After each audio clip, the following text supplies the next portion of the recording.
नमस्कार, welcome to career 247। मैं हूं प्रशांत धवन। देखिए, सत्य को एक बार को सामने आने में टाइम लग सकता है, मगर एक दिन सत्य की हमेशा जीत होती है। सत्यमेव जयते। ये जो आज के समय जो ट्रांसपेरेंसी हमको दिख रही है, फाइनली हमको पता लग रहा है कि एक्चुअली यूएस गवर्नमेंट कर क्या रही थी। इलॉन मस्क का जो डोज है, डिपार्टमेंट ऑफ गवर्नमेंट एफिशिएंसी, इससे फाइनली अमेरिकन तो ये बात जान पा रहे हैं कि इनका जो टैक्स पेयर का पैसा था, यूएस गवर्नमेंट कहां कहां खर्च कर रही थी। अब इंडियंस को भी ये बात समझ में आ रही है कि यूएस एड डोनेशन के नाम पर या फिर एनजीओस को हेल्प करने के नाम पर भारत में क्या क्या कर रहा था। ये न्यूज आज के समय मैं कहूंगा एक बहुत ही बड़ा इशू होना चाहिए भारत में। हमको ये डिस्कस करना चाहिए ये टॉपिक कि किस तरीके से $21 मिलियन का ग्रांट, ये लोन नहीं है, फ्री का पैसा है, ये यूएस गवर्नमेंट ने खर्चा था वोटर टर्नआउट के मामले में इन इंडिया। यूएस गवर्नमेंट चिंतित थी कि लोग वोट करने के लिए नहीं आ रहे, उनको वोट करने के लिए भेजो ना। इसको लेकर कई अमेरिकन हैरान हैं। इंडिया में कई लोग सवाल उठा रहे हैं, क्योंकि जैसे मैं आपको पहले बता चुका हूं, जो मैंने वीडियो बनाई थी पीएम मोदी की विजिट की टू द यूएस, आपको याद होगा। वहां पर एक जर्नलिस्ट ने ट्रम्प से यह पूछा था कि क्या यूएस एड ने 2024 में हुए इंडियन इलेक्शंस में इंटरफेरेंस करी थी। तो डोनाल्ड ट्रंप के मुंह से स्टार्टिंग में निकला कि हाँ, हो सकता है कि करी हो। यहां पे आप देख पाओगे, उसके बाद बहुत सारे आर्टिकल भी पब्लिश हुए हैं कि US aid may have played a role, के जो 2020 में यूएस इलेक्शंस हुए थे और जो 2024 में इंडियन इलेक्शंस हुए थे, दोनों में हो सकता है कि यूएस एड के पैसे का रोल रहा हो। यह अपने आप में बहुत बड़ी स्टेटमेंट है। यहां पर यूएस की जगह चाइना या किसी और कंट्री को डाल दो ना, सडनली हम यहाँ पे बात कर रहे होते हैं कि देखिए हमें अपनी डेमोक्रेसी को बचाना होगा, फॉरेन इंटरफेरेंस हो रही है। मगर अनफॉर्चुनेटली ये टॉपिक इतना डिस्कस किया नहीं जा रहा भारत में जितना डिस्कस करना चाहिए। अभी रिसेंटली क्या हुआ कि इलॉन मस्क का जो डोज है, डिपार्टमेंट ऑफ गवर्नमेंट एफिशिएंसी, इसने और जानकारी रिवील करी कि किस तरीके से American tax payer money US add के नाम पर दुनिया भर में फ्री में बांटा जा रहा था, ऐसी चीजों पर, ऐसी जगह पर ना। अगेन देखो, या तो यूएस एड नाम से ही लग रहा है, यूएस एड असिस्टेंस प्रोवाइड करने की कोशिश कर रहा है।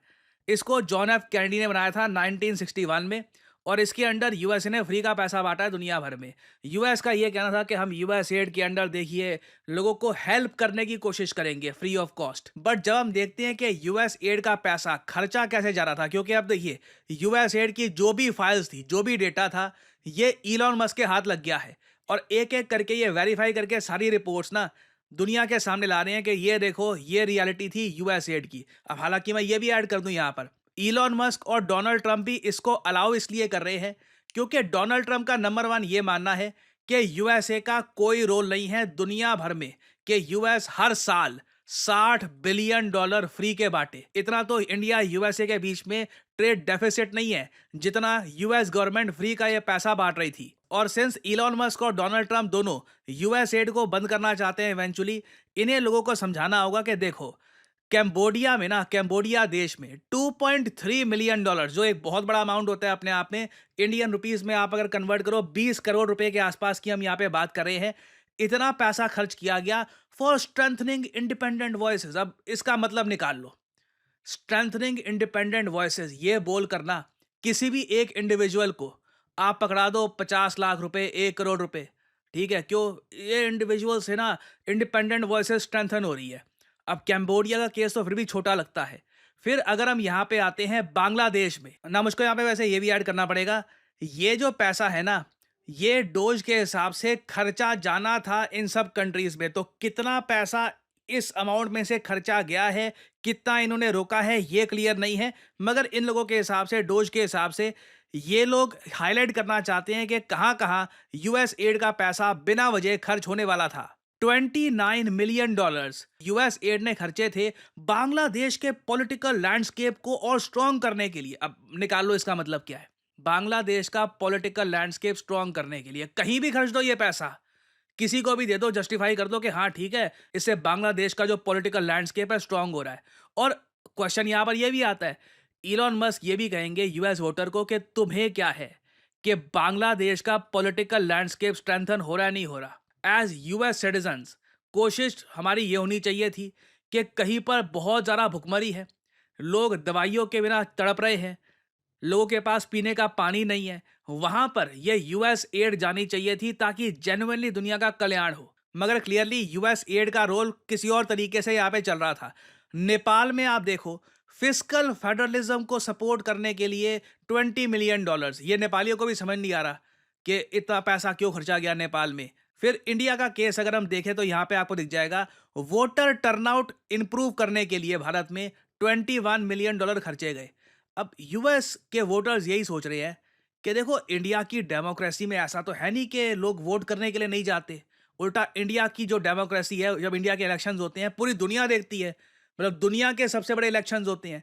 तो तुमको ये एडिशनल $21 मिलियन, अब ये कहाँ गया, ये पैसा किसको गया था, किसके यहाँ पे गया था, कुछ उसकी आपको एक प्रॉपर एक ट्रैक रिकॉर्ड मिलेगा नहीं उसका। पर $21 मिलियन ये खर्च दिए गए थे भारत में वोटर टर्नआउट के मामले में। और इतना ही नहीं है, $7,50,000 भारत में खर्चे गए थे क्योंकि हमारे वर्कर्स काफी लोनली हैं। अब मतलब निकाल लो इसका क्या मतलब, कोई लोनली है तो क्या, अगेन क्लियरली लग रहा है कि बस अनाप शनाप खर्चे किए गए हैं। मोस्ट प्रोबब्ली ये पैसा बांटा गया होगा और उसकी जस्टिफिकेशन देने के लिए कुछ भी यहाँ पर लाइन डाल दी है। और अगर यहाँ पे आप सोच रहे हैं मगर $21 मिलियन इतना ज्यादा भी अमाउंट नहीं है ना, जब हम बात करते हैं यूएस इंडिया की। आई मीन $21 मिलियन को अगर हम कन्वर्ट करें टू इंडियन रुपीस, तो अगर हम मान के चल लेते हैं कि इंडियन रुपी 90 रुपीज तक भी पहुंच गया पर डॉलर के हिसाब से, तब भी $21 मिलियन रफली आप मान के चल लीजिए 200 करोड़ के आसपास का अमाउंट हो गया एट मैक्स। देखो यहाँ पे आपको समझना होगा, बिल्कुल 200 करोड़ वैसे ग्रैंड स्कीम ऑफ थिंग्स में अगर हम देखें तो इतना बड़ा लगता नहीं है, मगर ये बस एक खर्चा गिना रहा हूं आपको। यूएस एड ने 2001 से लेकर 2025 तक टोटल ऑलमोस्ट $3 बिलियन। $3 बिलियन एक बहुत बड़ा अमाउंट होता है। 27,000 करोड़ रुपए की हम यहाँ पे बात कर रहे हैं। इतने की असिस्टेंस प्रोवाइड करी है भारत को। ये पैसा भारत सरकार के पास नहीं जाता, आप समझ सकते हैं। इसी तरीके से लोनलीनेस दूर करने के लिए और वेरियस और पर्पसेस के लिए इस्तेमाल होता है। नाउ जो ये $3 बिलियन के आसपास का अमाउंट है ना, इसमें से 1/5 20% जो पैसा है इसका, जो रफली आप कह सकते हैं 4,500 करोड़ का अमाउंट है, ये पिछले 4 सालों में ही खर्चा गया था।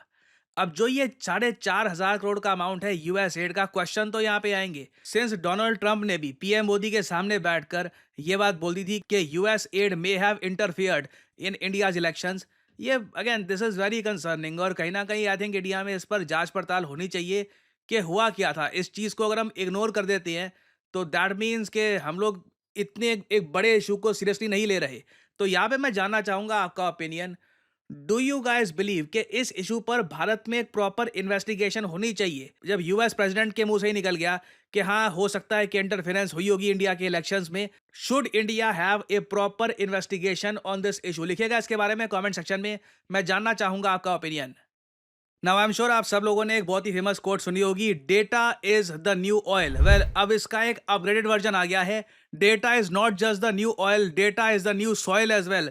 डेटा सब कुछ है, डेटा से ही आज के समय बड़ी बड़ी कंपनीज खड़ी हो रही हैं, बिजनेसेस बन रहे हैं, रेवेन्यू जनरेट हो रहा है। और देश को क्या चाहिए आज के समय? भारत को सबसे ज्यादा चाहिए डेटा एनालिस्ट्स। आप देखोगे ऐसे बहुत सारे आर्टिकल पब्लिश हुए हैं कि इंडिया दुनिया को लीड कर रहा है in the demand for data analytics. और अभी भी देखिए, भारत की बहुत बड़ी आबादी को पता नहीं है कि डेटा एनालिटिक्स में किस तरीके से करियर बिल्ड करना है, अपने आप को पोजीशन करना है ताकि उनको एक बेहतर जॉब मिल सके। कि और मैं आपको बता दूं, ग्लोबली चाहे यूएस देख लीजिए, यूरोप देख लीजिए, चाइना, हर जगह आपको डेटा एनालिटिक्स के कोर्स मिल जाएंगे। इवन हार्वर्ड यूनिवर्सिटी इसको ऑफर करता है, आईबीएम इसको ऑफर कर रहा है। बट अगेन, पहली बात, ये कोर्सेज काफी एक्सपेंसिव होते हैं। दूसरी बात, ये कोर्सेज प्योर इंग्लिश में आपको मिलेंगे। और फाइनली, ये कोर्सेज में आपको लाइव क्लासेस नहीं मिलती। तो आपके पास एक गोल्डन अपॉर्चुनिटी है इस नए प्रोफेशन में। अर्ली स्टार्ट करिए विद करियर 247। कमेंट सेक्शन में जाइए, यहाँ पे आपको लिंक मिल जाएगा, start your career in data analytics. यहाँ पर करिए क्लिक, और यहाँ पे आपको सिंपली क्या करना है, अपना नाम, ईमेल, नंबर और जो यहाँ पे कोड है PD10, ये डाल दीजिएगा। कोड PD10 आप अगर डालते हैं तो आपकी शुरुआती होगी एक डिस्काउंटेड प्राइस से, नहीं तो यहाँ पे आपको बिना वजह 5-6 हज़ार रुपए एक्स्ट्रा पे करने होंगे। अगर आप कोड डालते हैं PD10, you will save your money. और फिर करियर 247 की तरफ से कंसल्टेंट आपको कॉल करेंगे। आप इनसे सवाल पूछ सकते हैं कि ये कोर्स में किस तरीके से अपना करियर आप बिल्ड कर पाएंगे, क्या सिलेबस है यहाँ पर, क्या एलिजिबिलिटी है और क्यों आज के समय डेटा एनालिटिक्स की फील्ड में लोग आराम से 7 से 8 लाख रुपए पर एनम कमा रहे हैं। और कई लोग एक्चुअली मुझसे यही पूछते हैं कि देखिए अभी रिसेंटली आपने एक्सिस बैंक के जॉब से रिलेटेड जो वीडियो निकाली थी, सिमिलरली ऐसी और अपॉर्चुनिटीज लेकर आइए। देखो मैं आपको बता दूं, करियर 247 मींस जॉब अपॉर्चुनिटीज। मैं आपके लिए फ्यूचर में बहुत सारे इंडिया के जो लीडिंग बैंक्स हैं इनके प्रोग्राम्स लेके आऊंगा कि यहाँ पर एज मैनेजर्स आप कैसे काम कर सकते हैं। हम डेटा साइंटिस्ट और वेरियस और कोर्सेज पे भी काम कर रहे हैं जो हमारे देश की एक बड़ी आबादी को स्किल करे और उनको जॉब रेडी बनाए, क्योंकि आज के समय सिंपल ग्रेजुएशन डिग्री काफी नहीं है। अगर आपको भीड़ में स्टैंड आउट करना है, अलग दिखना है, you need to have something else. तो यहाँ पे देखिए बात करिए करियर 247 के कंसल्टेंट से and see if you can improve your career. So इसी नोट के साथ ये है वीडियो का अंत। Thank you for listening and I always say may the gods watch over you.